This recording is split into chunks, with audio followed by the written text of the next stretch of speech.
আমের গাছ কয়টা আছে? ধরে নাও তোমার বাড়িতে আমের গাছ 5টা আছে, এখানে 5 লিখবা। দ্বিতীয় শ্রেণীর ছোট্ট বন্ধুরা, দেখো তোমাদের গণিত বইয়ের এটা 7 পৃষ্ঠার একটা অঙ্ক, 7 পৃষ্ঠার 3 নম্বর অঙ্কটা, ঠিক আছে? 7 পৃষ্ঠার 3 নম্বর অঙ্কটা তোমরা একটু লক্ষ্য করো। এটা একটু অঙ্কটা পড়বা, ঠিক আছে?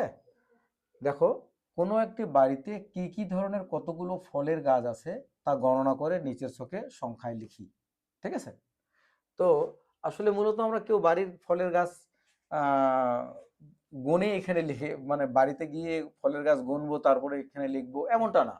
এটা তোমাদের চিন্তা শক্তিটাকে মানে শার্প করার জন্য, চিন্তা শক্তিটাকে বাড়ানোর জন্য আসলে এই ধরনের কাজগুলো তোমরা যাতে চিন্তা করে বলতে পারো। যে আমের গাছ আনুমানিক করে এখানে বসাই দিবা, যে কোনো একটা বাড়িতে বা তোমার বাড়ির কথা চিন্তা করো, তোমার বাড়িতে আমের গাছ কয়টা আছে? ধরে নাও তোমার বাড়িতে আমের গাছ 5টা আছে, এখানে 5 লিখবা। কাঁঠাল গাছ কয়টা আছে? কাঁঠাল গাছ মনে করো 7টা আছে, এখানে 7 লিখবা। পেয়ারা গাছ কয়টা আছে?